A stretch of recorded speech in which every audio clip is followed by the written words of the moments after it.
Yeah, so so she had her master's degree, and I was living at my father's, which, like back when you're 24, that's not really that common, living out of an old rusty red Toyota. Yeah. And so she's getting her master's degree. She's teaching full time at Waltham. She's 28, and her friends are all going, what do you see in this guy?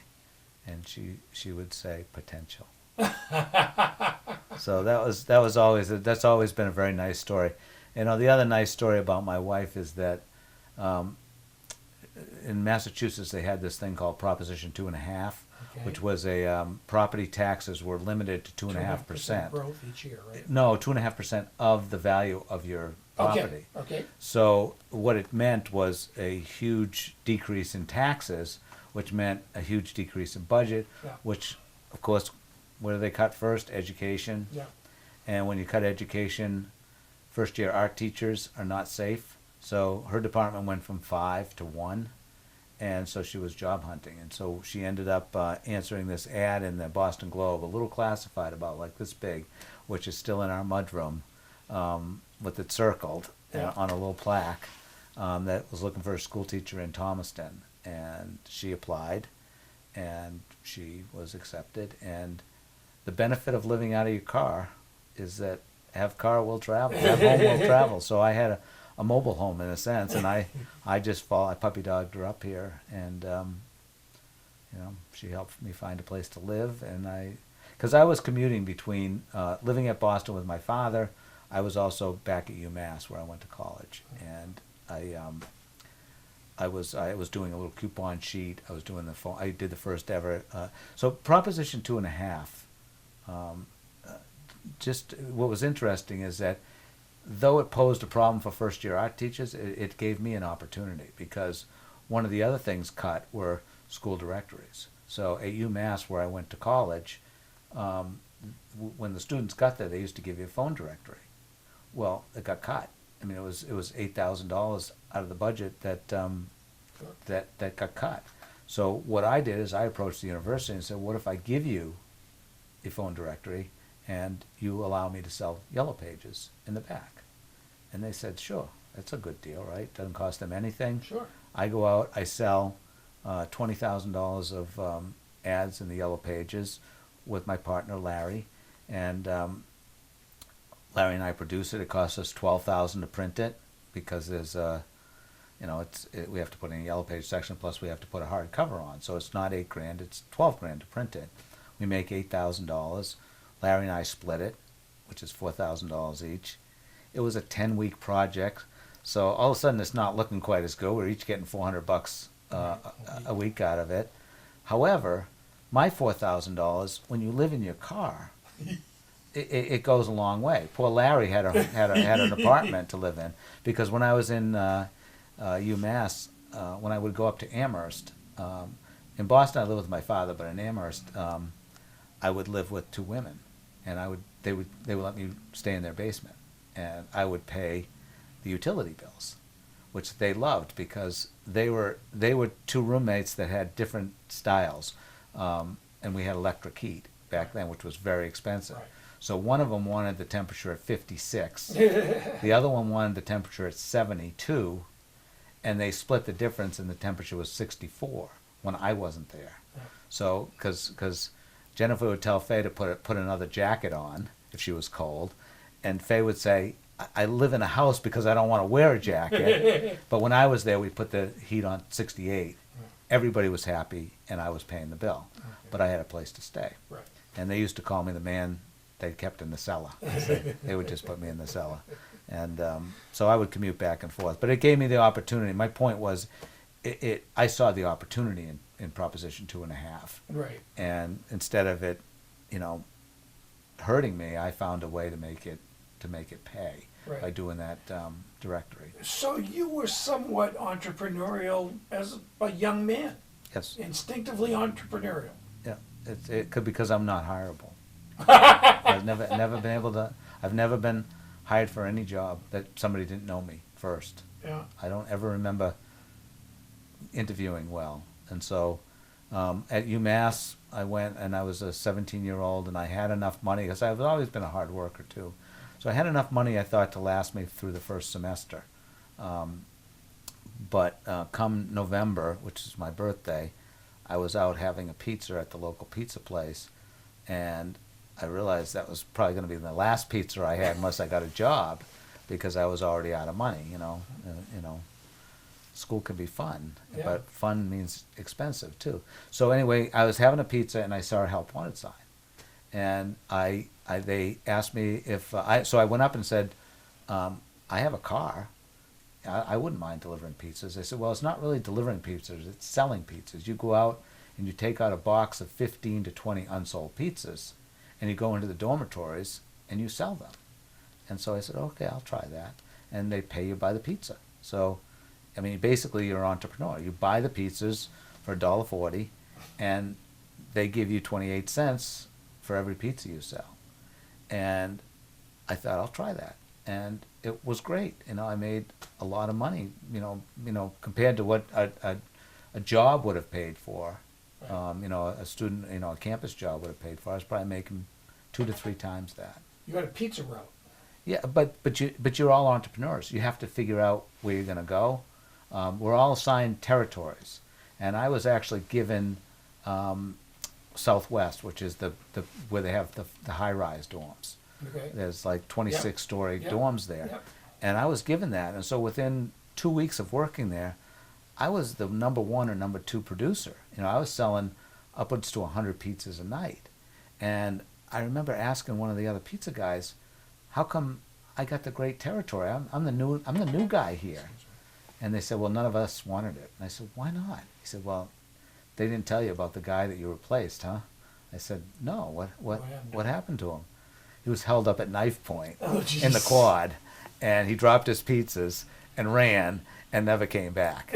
So that was the story. And by that point, I'd already worked there a month, so it didn't spook me. I continued to sell pizzas for the next 4 years. You guys came to Maine, and you're just living.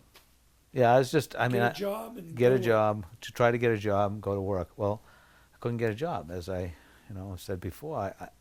I wasn't hireable. I could not get a job, and so my wife gets a little nervous, because, she doesn't want to take care of me. She's got Right. enough trouble. Um, I have enough money, because again, I've always been really pretty good with money, even though I had a decade where, if you look at my tax returns, if I am actually proud of the fact that I survived that period, but I made it less than $100,000 aggregate in those 10 years, and because I was just doing a lot of different stuff, and Would you hire you? I would, because I sold cookware. That's on my resume. Yeah. And anybody that sold cookware door to door, I would hire if they lasted through the summer like I did, because it was the job that was the hardest job I've ever done, and it taught me the most. And you can't sell cookware door to door unless you're resilient, and and have a no quit attitude. So yes, I would, but that would be the only thing. I did once get hired when I was in Martha's Vineyard. So after I graduated, I went. I didn't have any prospects. So I graduated college in '78, and my buddy Tim and I decided we would get on our bicycles and ride our bikes to Martha's Vineyard for the weekend. Yeah. Yeah, for the weekend. And it was about a 100-mile ride from my house. Yeah. But as college kids, you're in pretty good shape. We get on the bikes at 6 a.m. We're riding. We go by the Falmouth, Massachusetts fire department, and I still can see the firemen. They're looking at their watch. They're going, "Ain't gonna make it, boys," knowing that the last boat was 5 minutes away. So we come over the crest to Woods Hole, and we look down, and there, sure enough, is the boat going away. So we sleep in the bushes. We go to the lee side, 25-cent beers, drink until it closes, sleep in the bushes, get up in the morning, go to Martha's Vineyard for what was supposed to be the weekend. But by the time we get there, I am so sore. I throw my bike into the woods, never to be seen again, and I hitchhike home. And a week later, and when I go back to get my bike, my friend Brad comes with me with his car so we can put my bike in there, and the two of us decide to never leave. And we're on Martha. He spends the summer there because it's a great place to spend the summer. I have no prospects. I ended up there for 18 months. Anyway, I do look for a job there, and I actually do go into a place called the Grapevine. It's an alternative newspaper, and I tell them about my. I said, do you have any work? And she's literally hustling me out the door when she says, what is it that you do? And I said, well, I sold ads for the college newspaper. And she says, wait a second, come back in here. And so she said, I was so busy because my ad rep just quit. Are you willing to go out on spec and show me what you can do? And she gave me this little project. I don't know if you know Martha's Vineyard, but there's a little fishing village called Menemsha there. And it's sort of like maybe Port Clyde is to Maine. And she says, I was just going out to Menemsha right now to sell this special section. And here it is from last year. Do you think you can sell this? And I'll give you 15%. I said, yeah, I think I could sell that. So she set me up, and out I went, and I sold it, and it was much easier than selling. Anything's easier than selling cookware door to door. So, it was that was the closest thing to a real job I had. It was only a summer position. Yeah. And so during the summer, I met all the restaurant owners because I was selling ads, and I was able to work as a bartender, as a waiter, as a dishwasher, all those other things until I ended up starting a magazine actually on Martha's Vineyard. So I do. It was called Martha's Vineyard Magazine, and that ultimately led to me meeting my wife because the illustrator for that, Renee, ended up moving to Boston, and it was her party that I went to. So I believe in life that everything is circular. What goes around comes around, and I also believe very much in an organic happenings. I think I don't know. When it comes to, for instance, how am I where I am today, it was all organic. There was no master plan. I did not see myself, owning the Portland paper or anything else for that matter. It just sort of all last man standing and being in the wrong place at the wrong time. Both of those things. You keep saying that, but when you get here, do you start a paper as an advertising vehicle? Is it a paper that you start? Yeah. So I never finished the story, but well, I got waylaid. I do that. You have ADD worse than me. I did that. So I'm here. I follow my wife up in my Toyota, my red Toyota Tercel. She does find me an apartment to live in, with a roof and heat and all the stuff that I hadn't been used to. Because on Martha's Vineyard, for instance, I lived in an attic because it was half the rate. Sure. So that's how you live on $10,000 a year. But anyway, she didn't want to support me. I had enough money for almost 3 or 4 or 5 months of living, and I knew I could just beat out. I used to sell sunglasses and cassette tapes and all clappy dogs and all kinds of really interesting stuff. But before that, I was looking for a job, and I was substitute teaching, and she cut out this ad in the from the paper that was the Snow Bowl, the local ski mountain, was looking for somebody to shovel snow for the winter into the track. So I went and applied, and about a week later, my girlfriend Martha at the time says, so what's happening with that job? She's very invested in me just getting a job that she knows will at least pay my rent. I said, I don't know, I haven't heard from him. She said, well, maybe you should go back and check. So I went back and checked, and they told me that I didn't get the job. And I said, why? And they said, well, there was people who had more experience than you. Yeah, and that was her expression, was like shoveling snow. and the real story was there was 2 people that had done it before for them and were coming back. But the story was a little funnier that way, as she told her girlfriends, in the same line of, what do you see in this guy? Other than potential, I don't know. But that was really my wake-up call. So when I didn't get that job, I thought, where's the opportunity here? So Rockland in 1981 was under reconstruction. The whole downtown had been shut down, and the box stores in those days were Ames. So Ames had just come to town. All the downtown merchants were really hurting. And now it's about Christmas time, and I am starting to run out of money. So I decide I'm going to do a coupon sheet, which is what I did one of the many things I did at UMass, I did a little coupon sheet. 32 advertisers paying $40 each, $1,600, of revenue, $600 to produce it. That'll get me another 3 months. So I do that, and I get to know the downtown merchants that way because it's a win-win. I'm always about win-win. So, I'm only going to do downtown ads. So, it's going to compete with the box stores, but it's also going to let people know that downtown's open again for Christmas.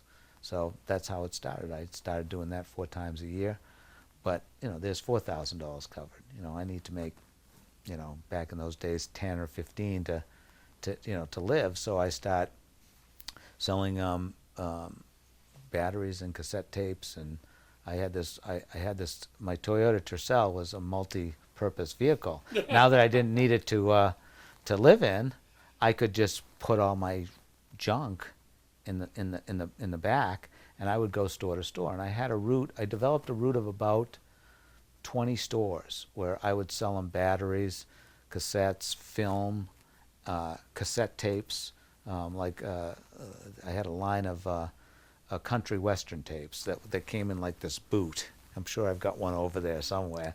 And I'd put in 20 tapes, and I would only charge you for the ones that sold.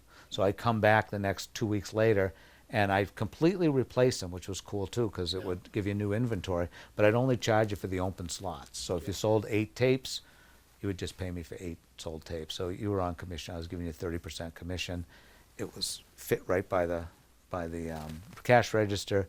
That was sort of my main thing. But I wasn't selling enough tapes to make a living, so I added batteries. And people were only buying then from Pine State. And Pine State was getting a lot of money for that kind of. That's where they were getting their money, was from these items. So I found some items that I could buy and turn around and still make 20% on. Yep. And the stores would save 20%. So that's sort of how I started. And I did that, and then my wife was a face painter. So we would go to we would go to the fairs and like the Lobster Festival, and we'd have a booth, and I'd sell balloons, and she would paint people's faces. And she used to say, when people asked her, like, what does Reade do for a living, she would say, well, he's a publishing magnate that sells balloons on the side. And that really did describe me, not the magnate part, but I loved Maine because that's what Maine people do. They're so resourceful. They work, but they own themselves too. I had always done the same thing in Massachusetts, but I just felt differently in Maine. I think in Maine I was looked at as the fringe when I was in Massachusetts doing those kind of projects. But in Maine, it was like, that's just what this guy does, I'm the battery cassette guy. Yeah. Well, I used to go. I had this great gig. My favorite part of that job was, at night, I would take my box of stuff. I would have blinky hats, and I would have these dogs that you go like this, and they would get up on their hind legs and they bark. And I would go to the Camden Harbor Inn, and the owner sort of saw me as a little pain in the ass, but he actually found it entertaining. And I would come and I would bring my box of stuff, and I would order a hamburger and a beer, which made Jim happy, the owner, because at least I was buying something. And I would put my box on the stool next to me, and people would say, "Hey, Reade, what do you got today?" And they'd start looking through my stuff, and I could sell $100 to $200 a night having a hamburger, and people would, it was just good. It was like, so I again, it was just trying to be resourceful, and I like that. That's, my wife Martha also always used to call me Puzzle Boy, because that's sort of what's happened in this whole last piece of my life, the last decade. It's just puzzle pieces to me. It's like, how does this fit here, and how does it fit there? And I don't really have any real grand design. When people think it is disingenuous when I say I have a 10-minute plan, but if you know me, that's really the way that it operates here. Because I don't. I'm just trying to figure out how to make it best work right now. I mean, I was the lowest paid employee. I mean, when I started the Free Press, I worked, kept a time card, 105, 108 was the normal. I was making $100 a week because I had to make 250. I kept my wholesale route. Yeah. What was really interesting is I had this wholesale route of 20 customers that used to take me 20 hours a week. Well, I didn't have 20 hours a week when I started the Free Press. I had 4 hours on Saturday morning, and so I kept my 6 best customers. But what I used to make $300 a week. Yeah. By keeping my 6 best customers, I was still making 150. Yeah. So I thought, this is pretty good. And what was really interesting to me was at one point a merchant came up to me and very kindly, the merchants here in Rockland were mostly very kind to me. There were a few that were very not very kind and just didn't think I should make it.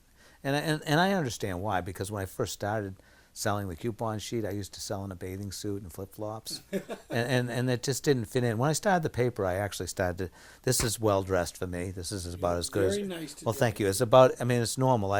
If we were doing this in the summer, you would see me in shorts and no shoes. But, I dress the way I want to dress. But I do dress a little bit differently than I used to if I have a meeting or something like that. In those days, it didn't register to me, and I would just dress the way I wanted to. But I lost where I was going with that. But You're selling. You've got your first paper. You're working 100 hours a week. yeah, and I was so I was doing this 4 hours on Saturdays, making $150. But part of my thing was I've always been service oriented, so. Thank you. So service-oriented meant one of the things I would do for you if you were one of my stores is I had a price gun, and I would actually put the retail prices on the product, so you didn't have to do it. And you would say, wow, that's nice, thank you. It's like one less thing for our people to Right. do. And that way it helped me because I could keep track of your inventory, and I'd always know what you Right. were selling. And Yeah. so it was just a service, and I liked doing it. So one of the merchants one of my big customers was a little local supermarket called Shore Save, where the Rite Aid is today, and Joe Chesse was like one of my first cheerleaders, and so I would go in and I would be racking his battery thing. He would let me. I sold him all his batteries, and I would be pricing them. And one of the local merchants asked me one day how I was doing, and I said, I'm doing okay. And they said, okay. I said, what are you getting at? Oh, well, we're worried about you. We see you Saturday mornings, stocking shelves for Joe, and that's a minimum pay job, and we see how hard you work all week, and just feel bad for you. It's kind of what I got out of it, and I didn't have the heart to say, you know what, I'm making $40 an hour. Those 4 hours are what's actually keeping the paper alive. Yeah. But I'm not making, $3.75 an hour. I'm making $40 an hour during those 4 hours, and because I needed that $150 a week to supplement the $100 a week I took out of my newspaper. So, how did you get your second paper? I didn't really have. I mean, I worked from 1985 when I started the Free Press to 1989, and I actually sold the Free Press in 1989 Right. to a very accomplished person who had a very long lineage, and I had 2 infants at the time. Yep. They were both under 2 years old. Why did you sell it? Because I had 2 infants at home, and they were under 2 years old, and I had no time. I mean, I was working 100+ hours a week, and my wife, who was, when we started, an indentured servant, could not be a servant anymore because she was home with the 2 kids. Right. So it was all I was doing was doubling up, and so. So, did you make enough money when you sold it that it was good for the family, and Yes. you could be home and have more time? Yes, if it had all worked out, but I took 25% down, and the other 75% was I was supposed to, and I signed a 10-year non-compete because I was done. I mean, I was Yeah. toast. I mean, those those 4 years, those first 4 years was, really tough. I mean, between starting the paper and having two infants, and no money, it was tough. So I was ready. I was ready. Yeah. So the guy said, "You're really young, Reade. You need to sign a 10-year non-compete." Done. So over those 10 years, I was supposed to get 30 grand a year. I never got a nickel. So I mean, I got the down payment, Yeah. and and they were in my building. I didn't sell the building, so I was supposed to be getting rent. Yeah. Wasn't getting the rent. They were using my camera room, which I still had a magazine. I still needed to work, because you can't Right. live with two kids on $30,000 a year. So I was doing chamber books and Yeah. things like that. So I was doing what's called the Sunshine Company back then, and the Free Press was using my dark room and supposedly paying me $75 a week for that. I wasn't getting that money. So a year goes by, and my payments are supposed to start coming in, and nothing. So 6 months later, I had to take it back. And at Was that, that amicable? it was he was a very gentleman about it, but my wife wasn't too happy because now we had three kids under 4 years old. So it was not, and when I sold, my revenues were about $780,000 a year. When I took it back, they were 360. Jeez. So it was a whole different. I was Yeah. It was not an easy situation to come back in, Yeah. and it was too bad because in the meantime, in that year and a half, I had created a nice little business with these tourist magazines that was, at least during the summer, a 40-hour-a-week job. Yeah. During the winter, I sometimes would do 50 or 60, but it was all much more reasonable. Yeah. And I was able to make a reasonable living that if I had been getting my 30,000, I would have been very comfortable. I would have been very comfortable. So my wife is not happy after having me home for 18 months, and this was the 1st of January. I took it back over again because I knew that it would go away. And when you start something that you love, and I did love the Free Press, the last thing you want to do is see it go away. And so I jumped back in. I took on a partner for my travel magazines, and she was running those 100%. I was hands off. And I spent about 6 months to a year back at the Free Press getting it stabilized. But there was never enough money in it to really support me. So I needed to do other things. And because I had a partner at the other business, I wasn't making much from that business either. So I ended up starting Target Marketing, which again was through a fortuitous, acts of fortune. I mean, Wiscasset Ford was upset with a couple of the newspapers that he was using, and when I approached him to try to sell him an ad, he said, "Reade, I have bigger problems than an ad. I pulled all of my print from the newspapers because he drew a line in the sand. They had increased his rates, and 1992 was not a good year for car dealers. Yeah. And he had just said, no, I'm your biggest advertiser. I mean, he was known to pay his bills on time. He was very fair. Yeah. And the newspapers back then were very arrogant. Yeah. So they basically said, you're going to pay us the 4% increase or you don't advertise. And he said, I'm not advertising. And he told me on the side that was, he wasn't usually that way because he knows when you draw a line in the sand, you can't come back. Right. But he couldn't come back. So we ended up creating together a flyer, a booklet that still remains to this day. That was 1991. And because what he could do is create his own publication, and he didn't feel like it was over the line for me to insert those into the newspapers because the newspapers hated that. They wanted the ROP. We like the ROP because it's our bread and butter. The inserts, somebody else gets the printing dollars. All you get is this piece of it, which is a very small piece of it. So anyway, that's how it started, and then that led into he didn't like the newspapers at all up in Aroostook County. Yeah. He didn't want to use them. He said, well, what else can we do? And I said, well, we could mail them, but it's really expensive. And he said, well, how about if we mail half of them? And I said, okay, and I'll look for a partner. And I found a partner for him, so that it was Ames and Caribou Ford, and we then were mailing 40,000 homes, and they were sharing the postage costs. And that's when I learned the biggest lesson in my business career was that if you make a penny, I was making a penny. So the way it worked is that postage was 14 cents back then, and of 12 cents, and I was charging them 7 cents each. So that's 14 cents. That leaves 2 pennies. Well, one of the pennies was taken by labeling and putting the two together and left me with a penny.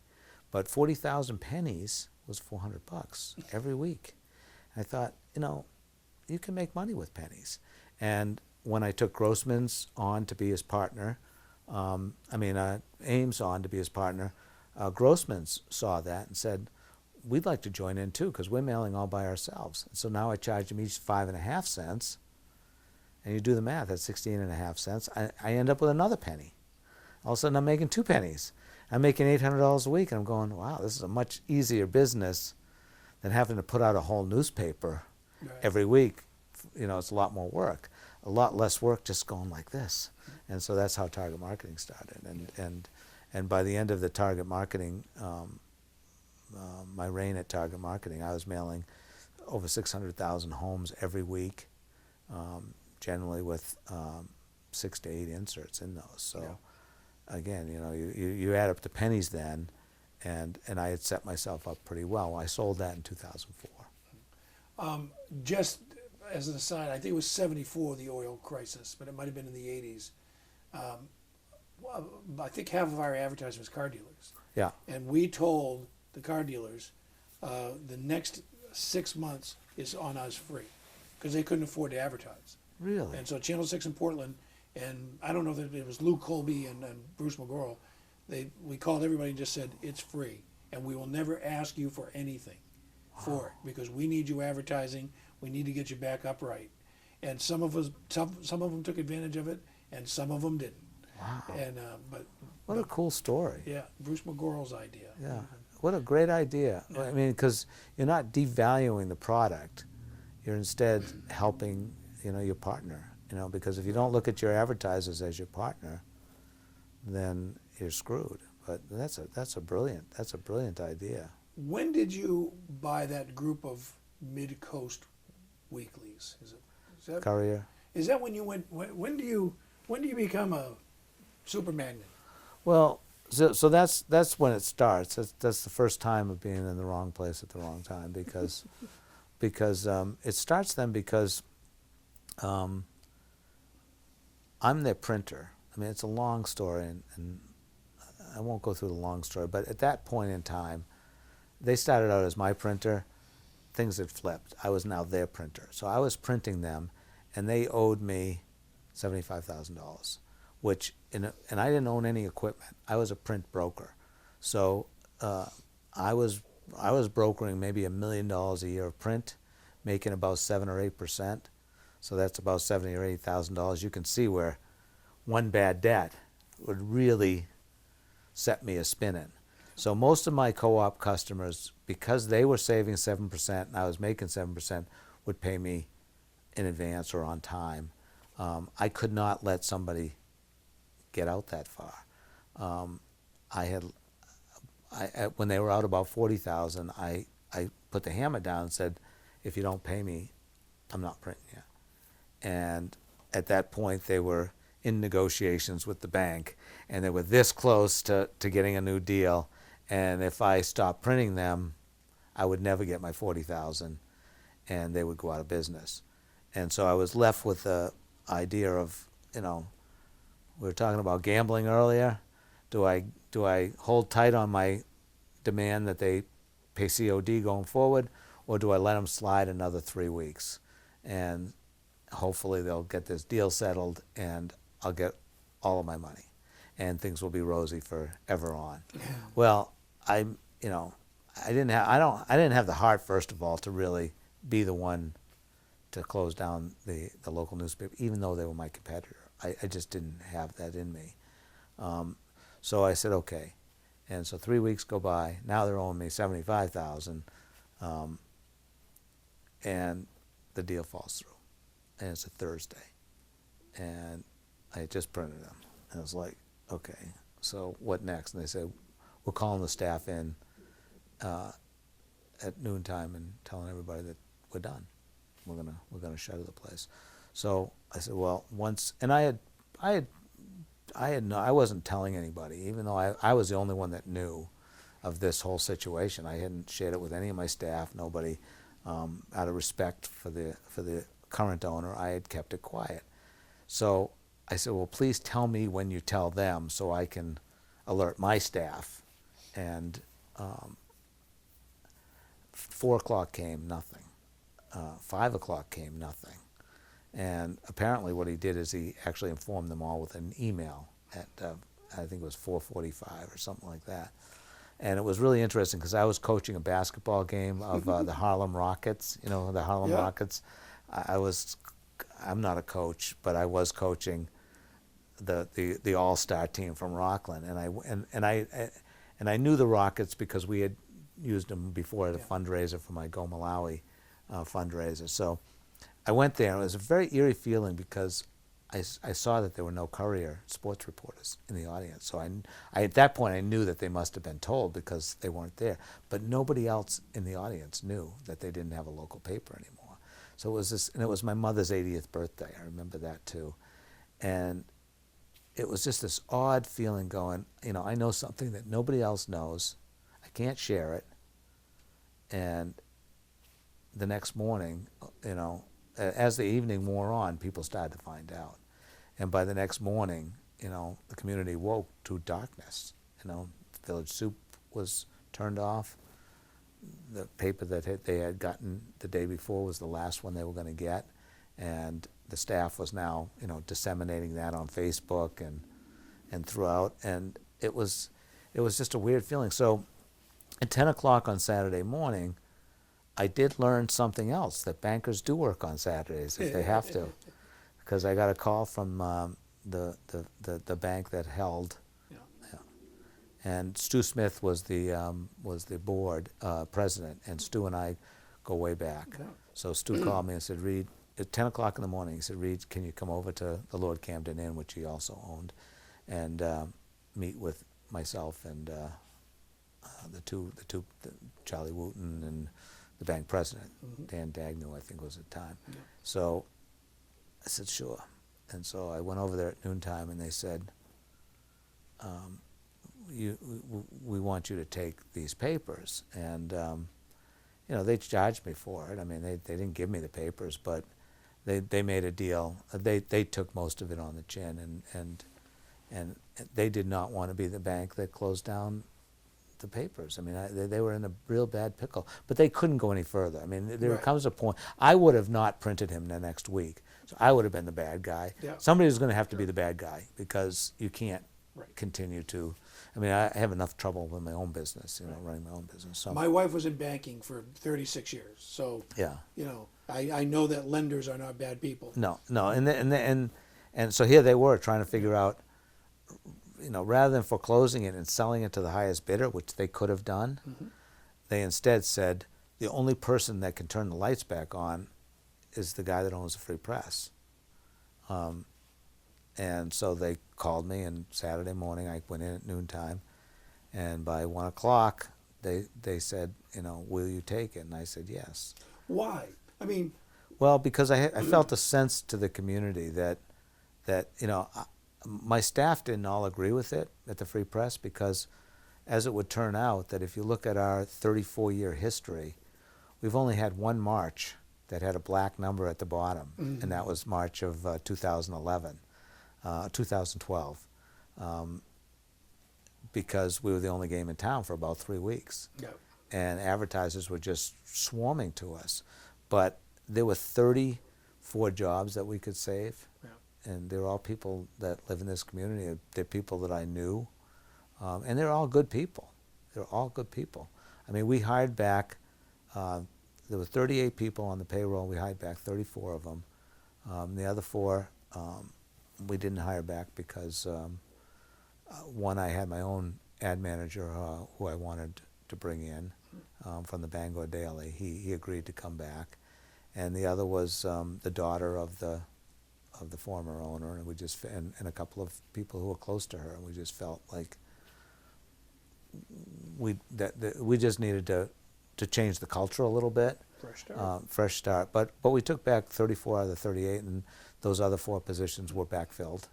It wasn't about saving money. It was about keeping the community whole. Because what we decided too at the Free Press is we did not want the Free Press to change. So we did not want to become a paper of record. We were doing really well. Alice McFadden, who was retiring May 1st. Before you leave, let me show you the first week's photo. She's not in it because she's taking it, mm-hmm. But she's been with me since day one. Had done a fabulous job transforming the paper because I was not day to day after 1991. I spent less than a year back in that, and she took it over and made it her own. So you don't consider yourself a journalist? No, not at all. The only reason why I write a column right now is because when I took over the Courier, I felt like I had to do something because I was the publisher, and we had 5 managers, and I wanted the 5 managers to run the company together, which they did really successfully for the first 3 years. So I never had to name a publisher. So I was the publisher in title only, and I felt like as a publisher I should do something, and started to write a column. So I do write a column. I don't know if I should or whether I want to anymore, but it's just sort of become a habit over the last 6 years that, on Saturday mornings I sit down and I write a column. But I'm free to write whatever I want. Well, yeah, that's the best thing about owning a newspaper. Yeah, but no, that's the worst thing about owning a newspaper, because the views in the newspaper are never my own, never. My column is, but often my column will disagree with something that is in the editorial page, or or the editors themselves, because I'm basically writing as a person, just as a columnist, but I have absolutely no day-to-day involvement. I have never made an editorial decision in any of my papers, ever. Why would a guy invest his life in a newspaper and not have that editorial content, and have the editorial content be someone else's? Because I don't think that's the job of a newspaper, is what they think. I think the job of a newspaper is to be balanced and to be out there for the community. It's not about what I think. It's about what the community thinks. And so by keeping all the papers autonomous, you've got papers that I own. Some of them are conservative, some of them are liberal. I don't care one way or the other. I mean, it's what I care about is that they're sustainable, and that means making money. And so if the editorial content was costing us money, then I would get involved. But if it's just about opinions, then I think all opinions should be in the paper. So if I'm expressing my opinion, then it kind of defeats that purpose. I don't know if I'm making sense. No, it makes perfect sense. But some out there watching would say that they buy your conservative paper and they're mad, and some buy your liberal papers and they're mad. Mm-hmm. What do you say to those people watching my show who right now are walking around their living rooms in black socks and underwear, ranting about this guy who says his papers are fair? I don't say anything to them because they don't know me. It's like, it's been very interesting to see those people who criticize me, because none of them know me. It's like, or they don't believe what I'm saying here. They say, yeah, he's saying that, but really, when the cameras go off, he's plotting to write something anti-Trump, because that's what the liberal fake media does. They don't know me. The people that know me, they're the ones that I would listen to if they were ranting in their socks and underwear, as you put it. It's like, but those aren't the ranters. Those aren't the haters. The haters are the people that you can't make them happy. And it's interesting because, and you know this from being a personality out there, is is, your kids have to live with that, So if your kids hear some criticism about you, and it's unfounded, I mean, it's like they're saying stuff that's not even based in any truth. How does that affect you? I don't know. For me, it's like my kids kind of laugh it off. They'll sometimes do a Facebook thing where they'll I don't know what you call it when you take the picture of it and they'll send it to me. When there's For something. when there's a hater out there, Yeah. and we just all kind of laugh about it because it's not fair, but it is part of what you sign up for when you own something, I guess. Yeah. Well, I worry about that because I didn't talk to my kids about it when they were in their formative years. And we've had a couple of slight conversations now, but I sometimes worry about what they heard that, I know a lot of what I've heard isn't true. Yeah. So I'm sure the Yeah, same with yeah, them because people yeah. are pretty tough when they're dealing with kids and stuff. Yeah. So Yeah, I think that's what I found too, and it's just been interesting, and nobody wants to really get in the middle of it. Like I said to my son, my youngest son, the last time this happened, which is fairly recently, I said, "Why didn't you get on there and defend your old man?" And he said, "I'm not getting into this, Pops. I'm not getting into this." Because he was curious on where they were. So where'd you get your business acumen? Well, I think just from I think it's all street smarts. I mean, my wife thinks it's from my Jewish heritage because I was adopted, so I didn't grow up Jewish. But my bloodline is, I come from a 100% Italian mother and a 100% Jewish father on the bloodlines. But I was adopted as a young child. Do you so. think there's something there? Do you think I there's don't know. something physiological about I don't- numbers and business and acumen? That, I don't know. I've always liked it. If I could go back and visit my weird 10-year-old self, I had a clicker. I used to like to click to 1,000,000. I mean, I had a clicker, like a movie clicker. I also used to have graph paper, and I would write numbers down. 1, 2, 3, 4, 5. It's just kind of weird. I mean, it's kind of Rain Man kind of stuff. But and I'm good with numbers. I'm not great. I mean, if you ask me what 16 times 16 was, I could tell you, it's about 250. I don't know. I can't. I'm not Rain Man. I can't. 256. Yeah, I can't say 256 because, I mean, I was just doing that in my head too, Yeah. and I don't. Yeah. But I just did it the old-fashioned way. 16 times 10 is Yeah. 160, and half of that is 240, and it's a little bit more than that. Yeah, I'm with you on this, so I hear you. Yeah. Yeah. So I mean, that's the way my brain thinks. I see other people, like when we go, I bowl in a Thursday night league, and when we're adding up the scores to figure out who won a game, I just do it in my head. Other people have to get their calculator out, and they can be 150 off and not know it. Right. If they made a mistake on the. So the number means something to you. Yeah, I mean, if I saw somebody add up the numbers of our bowling team and it was, 495, I'd say no, it can't be a day. And on the way home, it was about an hour drive, and on the way home, my mother would stop at a general store, and my sisters would all go in and buy candy and whatever, and I'd spend 20 cents, and I'd put the other 80 cents in my piggy bank.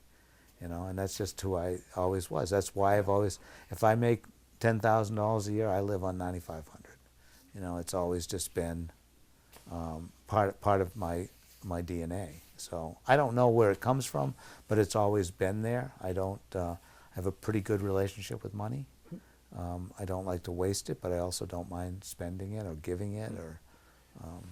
You've bought big papers now, I especially. need to stop you right now. Need to change it? No, I just had it been rolling it yet. Okay. Okay, so that place wasn't in the financial stability that it should have been, because they had a $3.5 million building that was amortized over 7 years, and which was fine when the company was making $1 million, $1 million bucks. It was $1 million worth of debt service. When the company was making 1.2 million, they could cover that. But all of a sudden, when the printing industry got hurt, and they're now making 700,000, they're, as you can see, they're underwater. pay the rent. However, if you re-amortize the building to 20 to 25 years, all of a sudden the debt service falls to 700. I mean, actually to 500. So you're actually making money again. But because of the situation and the non-belief in that in our industry at that time, Right. the former owners were not able to write a new loan. So That's hurt TV too. People, Wall Street's not buying it. Right. You know, I mean, the numbers, it doesn't matter. Correct. That's dying. I'm not buying it. right. Right. Exactly, and that's what happened there. There's no confidence in the industry. So when I took over the Courier, I was nervous because all of a sudden now I had to print my own papers, Yeah. and I could just see that that was the next place to have the lights go out, and if that happened, I had enough friends in the industry, so I could save myself. But I now had 15 other co-op partners. There wasn't enough life rafts for them all, Bill. So I would have had to play. I would have to choose, and it's like, did I want to ever be in that position? No. So I bought them. I mean, that's the all they wanted was to reposition themselves Right. and get out of debt. So I just took them over. Refinance the building Yeah. because I had a bank that trusted me, Yeah. and a building is different than the business, Right. and they could see the difference between that. Yeah. So I unbundled the loans, got a loan on just the business and on just the building, and was able to move forward. So now I own, $3.5 million building and $3.5 million business. So a $7 million business I now owned, and all of a sudden, that retirement that I had offered to me when I was 48 years old after I had sold Target was gone. I mean, all of a sudden now I've got this $7 million press business now I've got to support. So that's how that's how the Portland Press Herald comes into the picture. Organically, that's the next step. We want to print the Bangor Daily. We want to print the Portland Press Herald. We go after the Bangor Daily. We don't get the job. Lewiston gets the job.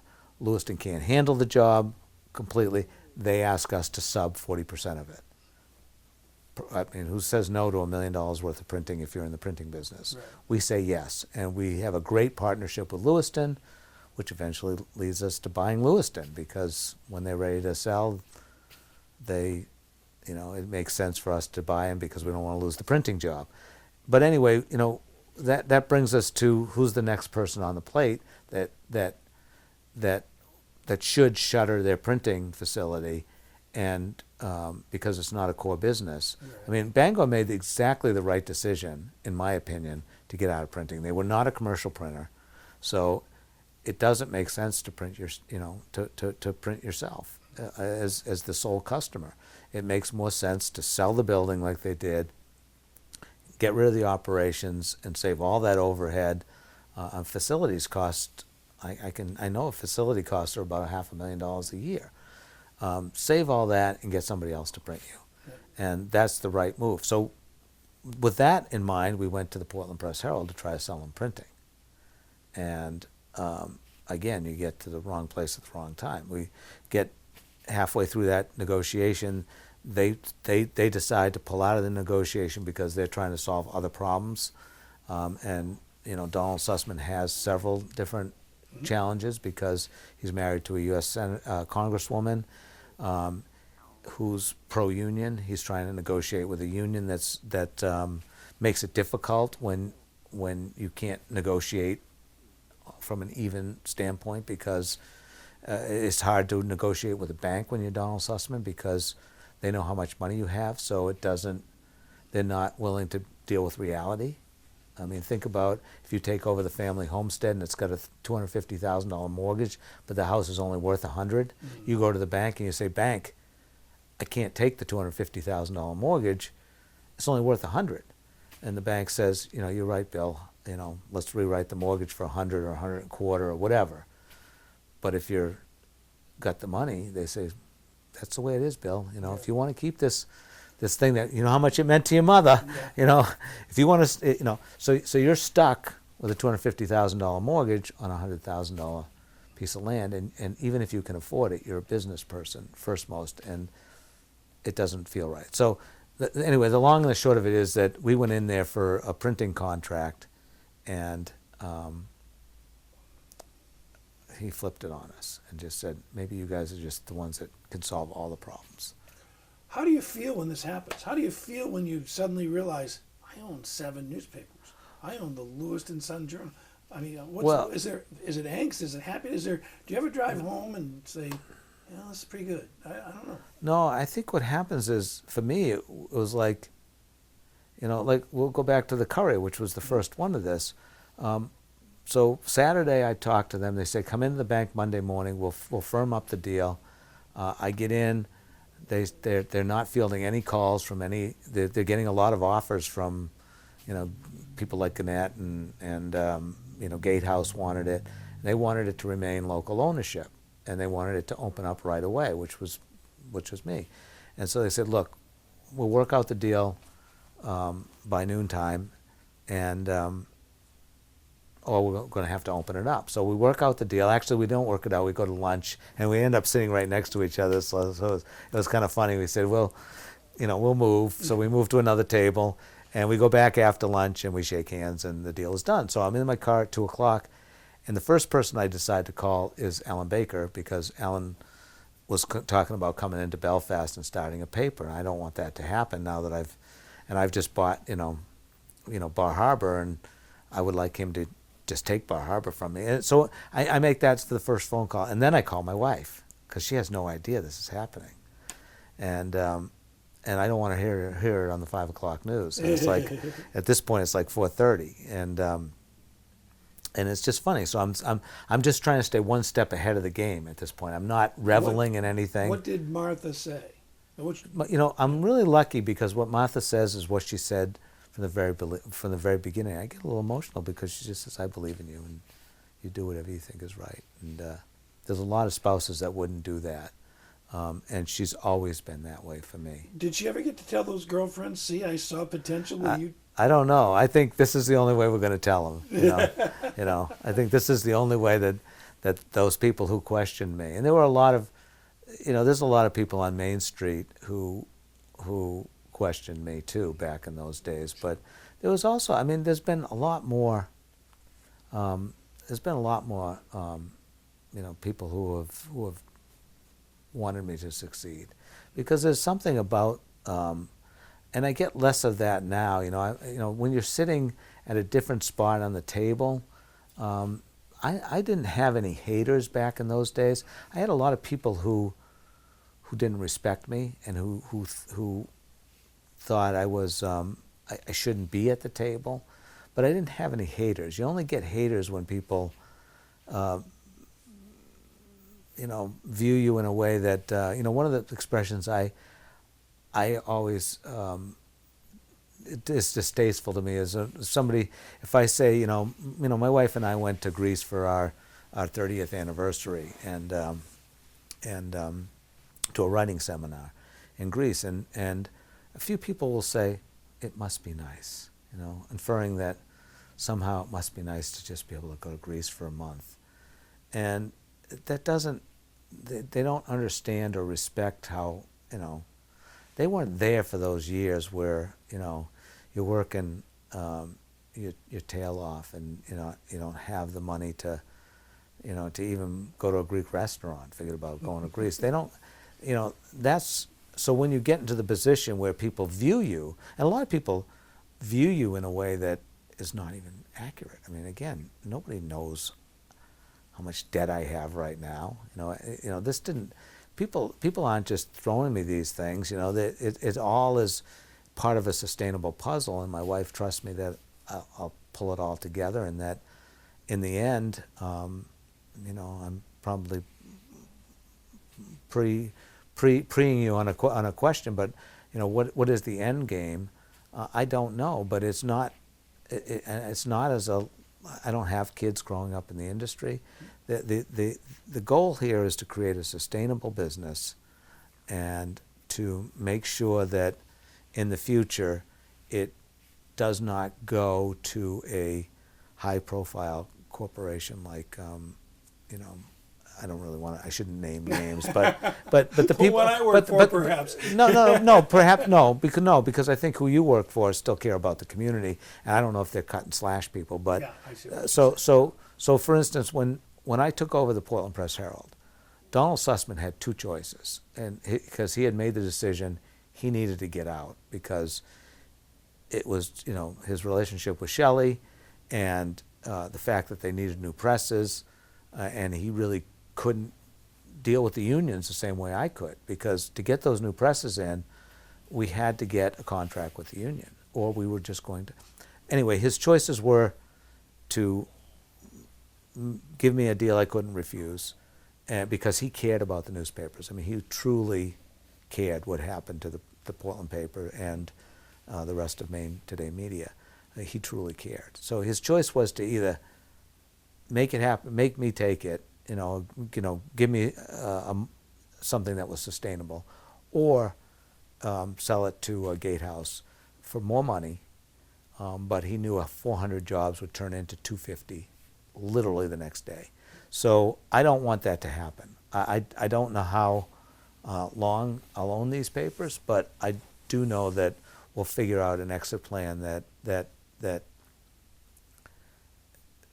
maintains what I've built. Because I don't know not what I've built. I haven't built this all. I've just sort of taken it over as a custodian, but I want to leave it better than I found it. That's part of my own general philosophy. I want to leave it better than I found it, and I want to make it sustainable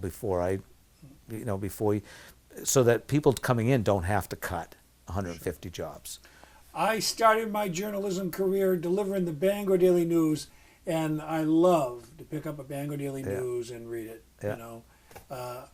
And when I hear how you acquired other papers and that you're printing the BDN, is that on the horizon? Give me a scoop, will you? No. Reade, I need a scoop out of this. There's no scoop. I've never actually met the owner of the Bangor Daily News. So I mean, I've dealt with Tom Benoit, who runs the place.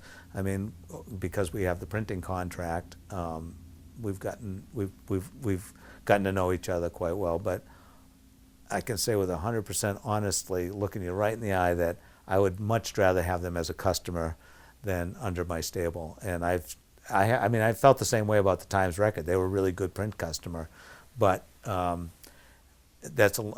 had Vermont papers that I could trade for them. I wanted to get out of Vermont, and they had geography in Vermont, so it made sense. I mean, if something came along with the Bangor Daily that made sense, and it made sense, I'd consider it. But at this point, unless you're hearing some rumors that I'm not aware of, there's nothing. I don't know what their exit plan is. All I know is that I'll give you a buzz. All I know is that we have a contract for printing, and hopefully it will get renewed after the first 10 years is over, because they're a great customer and they do a good job. I mean, honestly, the idea isn't to own everything. I don't think I need to. I need it enough to be, in this industry right now, I do believe you need to have enough to be able to have synergies and to be able to, use the papers together when it comes to some news gathering, some distribution, and that kind of stuff. The Bangor Daily is in a great position because they are family owned. They don't have the legacy debt service that, for instance, even I have, because I didn't start it.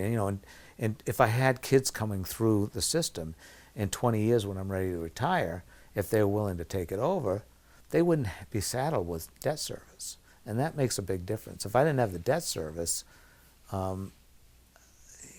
we would be fully sustainable much faster. But you've got to, when you have debt service, I mean, we've had to buy new presses. There's just been a lot of things. We've combined buildings.